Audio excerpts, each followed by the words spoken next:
నమస్కారం. ఈరోజు మన జీవితాల్లో చాలా ముఖ్యమైనది, కానీ ఒక్కోసారి మనం అంతగా పట్టించుకోని అంశం గురించి మాట్లాడుకుందాం. అదే ఆరోగ్యం కదండి. ఈ రోజుల్లో మన లైఫ్ స్టైల్ ఎంత వేగంగా మారిపోయిందో, ఈ పరుగులో ఆరోగ్యంగా ఉండటం ఒక పెద్ద సవాల్ లాంటిదే అయిపోయింది. మరి ఈ సవాల్ని ఎలా ఎదుర్కోవాలి? కొన్ని సింపుల్గా పాటించగల పద్ధతులేమైనా ఉన్నాయా? దీని గురించే కొంచెం లోతుగా మాట్లాడుకుందాం. మన దగ్గర హిందీ అఖండ జ్యోతి పత్రిక నుండి ఒక మంచి ఆర్టికల్ ఉంది. పేరు స్వస్థ్ నిరోగ్ జీవన్ కే వ్యావహారిక్ సూత్ర. అంటే ఆరోగ్యంగా రోగాలు లేకుండా బతకడానికి కొన్ని ప్రాక్టికల్ టిప్స్ అన్నమాట. ఇది సెప్టెంబర్ 2024 సంచికలో వచ్చింది. పేజీ నంబర్లు 29-30లో ఉంది. ఇందులో ఏవేవో పెద్ద పెద్ద సిద్ధాంతాలు కాకుండా మనలాంటి వాళ్ళు రోజూ ఫాలో అవ్వగలిగే సూత్రాలున్నాయని అంటున్నారు. సరే, మరి లేట్ చేయకుండా అసలు ఈ ఆర్టికల్లో ఏముందో చూద్దామా? ఎలాంటి ప్రాక్టికల్ సలహాలు ఇచ్చారో పరిశీలిద్దాం. తప్పకుండా అండి. ఈ వ్యాసం యొక్క మెయిన్ పాయింట్ చాలా సింపుల్గా, క్లియర్గా ఉంది. మంచి ఆరోగ్యం అంటే జస్ట్ రోగాలు లేకపోవడం కాదు, అది ఒక బ్యాలెన్స్డ్ అంటే సమతుల్యమైన, ఆనందకరమైన జీవితానికి పునాది అని. ఇంకా ఆశ్చర్యమేంటంటే ఈ పునాది వేసుకోవడానికి మనమేదో కొండలు పగలుగొట్టక్కర్లేదని కూడా చెబుతోంది. కొంచెం డిసిప్లిన్, ఆహారం మీద చిన్న కంట్రోల్, మంచి రెస్ట్, రోజు కొద్దిగా శారీరక శ్రమ, ఇవి చాలట. వీటి కాంబినేషన్తోనే గట్టి ఆరోగ్యానికి దారి దొరుకుతోందని వివరిస్తోంది. అంటే పెద్ద మార్పులు కాకుండా చిన్న చిన్నగా కంటిన్యూస్గా చేసే పనులకే ఎక్కువ ఇంపార్టెన్స్ ఇస్తున్నారన్నమాట. అవును, నిజమే. మనం ఆరోగ్యం అనగానే ఏదో జిమ్లో గంటలు గంటలు గడపాలి, లేదంటే కఠినమైన డైట్లు చేయాలి అనుకుంటాం. కానీ ఇక్కడ చిన్న మార్పులే ముఖ్యమంటున్నారు. ఇది ఆహారపు అలవాటుతో మొదలవుతుంది కదా. ఆ ఆర్టికల్లో సీజనల్ ఫ్రూట్స్, వెజిటబుల్స్ తినాలి అని రాశారట. ఇది మనం ఎప్పుడూ వినేదే. కానీ ఈ సీజనల్గా తినడం వెనుక ఏదైనా ప్రత్యేక కారణముందా? కేవలం అవి ఫ్రెష్గా ఉంటాయనా, లేక ఇంకేదైనా ఉందా అని వ్యాసం చెప్తోందా? మంచి ప్రశ్న అడిగారు. అది కేవలం ఫ్రెష్నెస్, టేస్ట్ మాత్రమే కాదు. వ్యాసం ప్రకారం ప్రకృతి చాలా తెలివైంది. అంటే ఒక పర్టికులర్ సీజన్లో పండే పండ్లు, కూరగాయల్లో ఆ టైంలో మన శరీరానికి ఏ పోషకాలు, విటమిన్లు అవసరమో అవే ఎక్కువగా ఉంటాయట. ఉదాహరణకు చూడండి, ఎండాకాలంలో నీరెక్కువగా ఉండే పండ్లు, దోసకాయల్లాంటివి వస్తాయి. అదే చలికాలంలో ఒంటికి వేడినిచ్చేవి, ఇమ్యూనిటీ పెంచేవి, అంటే రోగనిరోధక శక్తిని పెంచేవి దొరుకుతాయి. సో సీజనల్గా తినడం అంటే ఒక రకంగా ప్రకృతితో సింక్ అవ్వడమన్నమాట. మన బాడీని దానికి తగ్గట్టు పోషించుకోవడం. ఇది చాలా న్యాచురల్ పద్ధతి అని వ్యాసం అంటోంది. ఆహా, అంటే ప్రకృతికి మన శరీరానికి ఒక కనెక్షన్ లాంటిదన్నమాట. భలే ఉందిది. మరి సమతుల్య ఆహారం అంటే బ్యాలెన్స్డ్ డైట్ గురించి ఏమంటున్నారు? సీజనల్వి తింటే సరిపోతుందా? లేదు, సీజనల్ ఫుడ్స్ ఒక భాగం అంతే. బ్యాలెన్స్డ్ డైట్ అనేది ఇంకాస్త పెద్ద కాన్సెప్ట్. వ్యాసం ప్రకారం మన తిండిలో ప్రోటీన్లు, విటమిన్లు, కార్బోహైడ్రేట్లు, ఫ్యాట్స్, మినరల్స్ అన్నీ సరైన మోతాదులో ఉండాలి. మరీ ఎక్కువగా తినడం గాని లేదా మరీ తక్కువ తినడం గాని రెండూ మంచివి కావు.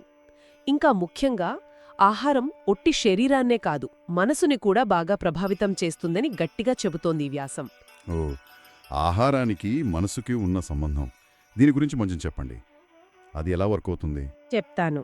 వ్యాసం ప్రకారం మనం ఏం తింటామో అది మన మూడ్ని, మన ఆలోచనల్ని కూడా ఎఫెక్ట్ చేస్తుందట. ఉదాహరణకు, బాగా హెవీగా జీర్ణమవ్వడానికి కష్టంగా ఉండే భోజనం చేశాక చూడండి, మనకి కొంచెం నీరసంగా, ఒక్కోసారి చిరాగ్గా అనిపిస్తుంది కదా. అదే తేలికైన మంచి పోషకాలున్న ఆహారం తీసుకుంటే శరీరం లైట్గా, మైండ్ ఫ్రెష్గా, యాక్టివ్గా ఉంటుంది.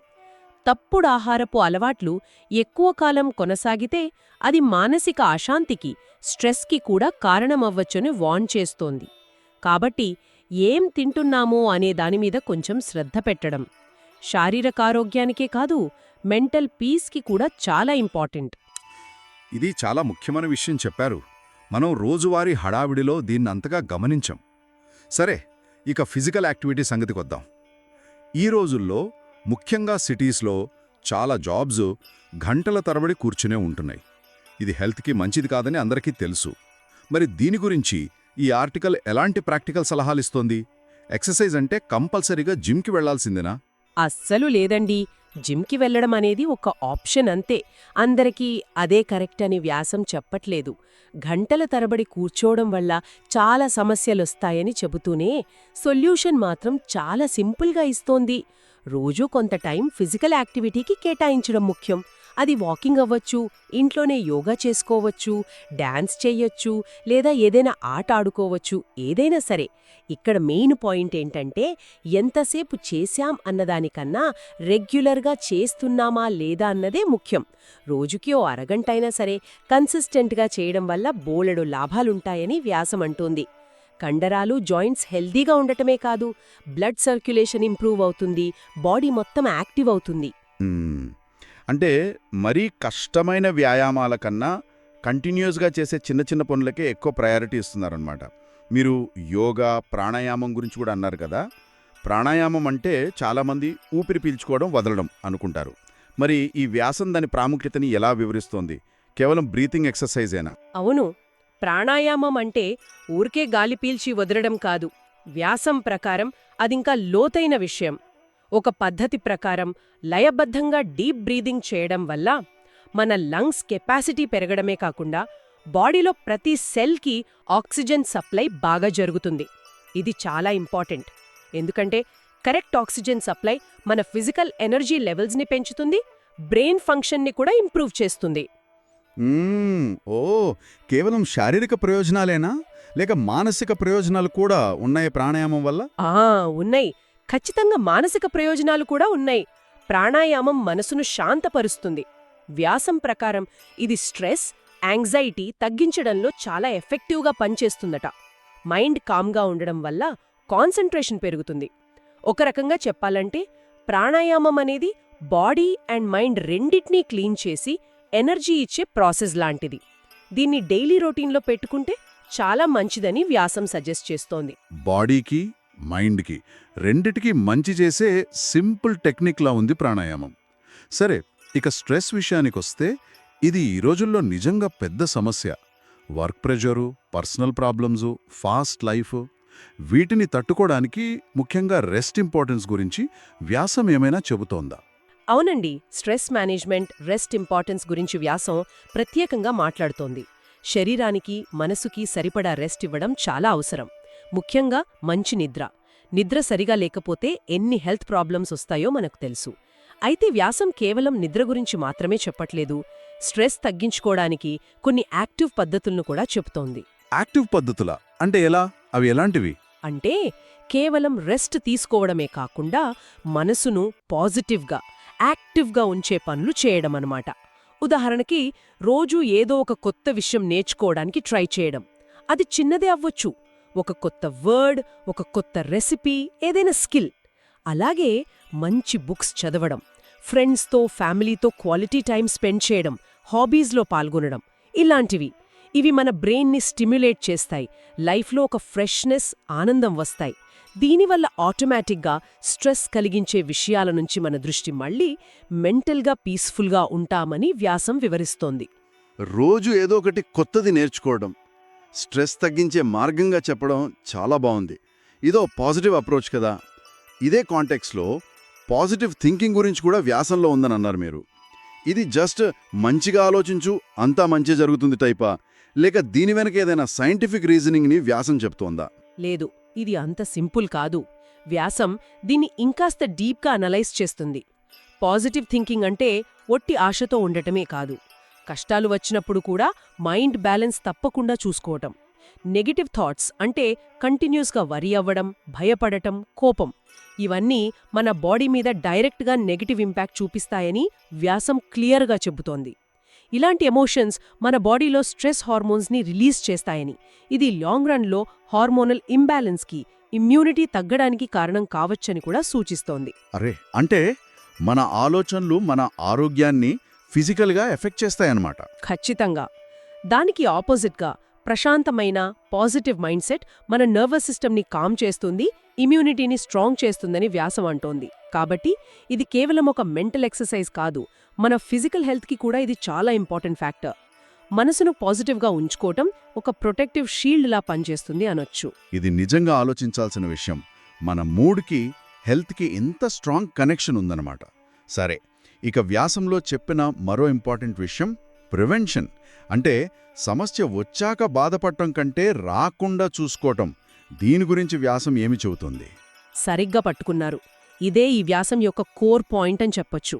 Prevention is better than cure అనే ప్రిన్సిపల్ మీదే ఈ ఆర్టికల్ మొత్తం బేస్ అయ్యుంది. ఆరోగ్యంగా ఉన్నప్పుడే దాని విలువ తెలుసుకుని దాన్ని కాపాడుకోవడానికి ట్రై చేయాలి. జబ్బు చేశాక హాస్పిటల్స్ చుట్టూ తిరగడం కాదు అని వ్యాసం గట్టిగా చెబుతోంది. మనం చాలాసార్లు చిన్న చిన్న హెల్త్ సిగ్నల్స్ని, అప్పుడప్పుడొచ్చే తలనొప్పి, కొంచెం అజీర్తి, కంటిన్యూస్గా ఉండే అలసట లాంటివి పెద్దగా పట్టించుకోం, నిర్లక్ష్యం చేస్తాం. అవును, అది నిజమే. టైం లేకనో బద్ధకనో ఏదో ఒకటి. వ్యాసం ప్రకారం ఈ చిన్న చిన్న నిర్లక్ష్యాలే ఫ్యూచర్లో పెద్ద హెల్త్ ప్రాబ్లమ్స్గా మారడానికి కారణమవుతాయి. ఒక్కసారి పెద్ద జబ్బు వస్తే దాని ట్రీట్మెంట్ ఖర్చుతో కూడుకున్నది, శారీరకంగా మానసికంగా చాలా ఇబ్బంది పెట్టేది. అందుకే వ్యాసంలో చెప్పిన ఈ సింపుల్ ప్రిన్సిపల్స్, సరైన ఫుడ్, రెగ్యులర్ ఎక్సర్సైజ్, సరిపడ రెస్ట్, పాజిటివ్ యాటిట్యూడ్, ప్రాణాయామం లాంటివి పాటించడం ద్వారా మనం ఫ్యూచర్లో వచ్చే చాలా జబ్బుల నుంచి మనల్ని మనం కాపాడుకోవచ్చు. ఇవి జస్ట్ హెల్త్ టిప్స్ కాదు, ఇవి డాక్టర్లు, హాస్పిటల్స్, మందుల ఖర్చుల నుంచి మనల్ని దూరంగా ఉంచే ఇన్వెస్ట్మెంట్స్ లాంటివి. అంటే ఫైనల్గా ఈ ఆర్టికల్ చెప్పేది మన ఆరోగ్యమే మన లైఫ్లో అన్నిటికీ బేస్ అని. మన పని, మన రిలేషన్స్, మన ఆనందం, చివరికి మనం లైఫ్లో సాధించాలనుకునే పెద్ద గోల్స్, మనవాళ్లు చెప్పే ధర్మ, అర్థ, కామ, మోక్షాలు లాంటివి కూడా ఆరోగ్యం ఉంటేనే కదా సాధ్యమయ్యేది. నిస్సందేహంగా అండి. ఆరోగ్యమనే ఫౌండేషన్ స్ట్రాంగ్గా ఉంటేనే లైఫ్ అనే బిల్డింగ్ గట్టిగా నిలబడుతుంది. అన్నిటికంటే ముఖ్యమైన హోప్ ఇచ్చే విషయమేంటంటే, ఈ వ్యాసంలో చెప్పిన పద్ధతులేవీ ఇంపాసిబుల్ కాదు, అవేం రాకెట్ సైన్స్ కాదు. అన్నీ చాలా సింపుల్, ప్రాక్టికల్. ఎవరైనా సరే కొంచెం అనుకుంటే చాలు, వీటిని డైలీ లైఫ్లో ఈజీగా అలవాటు చేసుకోవచ్చు. స్టార్ట్ చేయడమే లేట్. నిజంగా ఈ హెల్త్ టిప్స్ అన్నీ వింటుంటే చాలా ప్రాక్టికల్గా, ఈజీగా అనిపిస్తున్నాయి. మనం పెద్దగా కష్టపడకుండానే మన హెల్త్ని ఇంప్రూవ్ చేసుకునే మార్గాలు ఈ వ్యాసం చెప్పింది. అవును. మరి ఈ డిస్కషన్ చివర్లో వినేవాళ్లకి ఒక చిన్న ఆలోచన వదిలి వెళ్దాం. ఆరోగ్యం గురించి ఇన్ని సింపుల్, ప్రాక్టికల్ విషయాలు మనం ఇప్పుడు మాట్లాడుకున్నాం కదా, ఈ టిప్స్ అన్నీ ఒకేసారి ఫాలో అవ్వడం కష్టం అనిపించొచ్చు. కానీ ఒక్కసారి ఆలోచించండి, ఈరోజు మనం డిస్కస్ చేసుకున్న వాటిల్లో ఏ ఒక్క చిన్న చేంజ్, అది ఫుడ్లో కావచ్చు, ఎక్సర్సైజ్లో కావచ్చు, మన ఆలోచన విధానంలో కావచ్చు, ఈ రోజు నుంచో రేపటి నుంచో తమ లైఫ్లో యాడ్ చేసుకోవడానికి ప్రయత్నించవచ్చు. ఒక చిన్న స్టెప్ కూడా పెద్ద మార్పుకు దారితీస్తుంది కదా.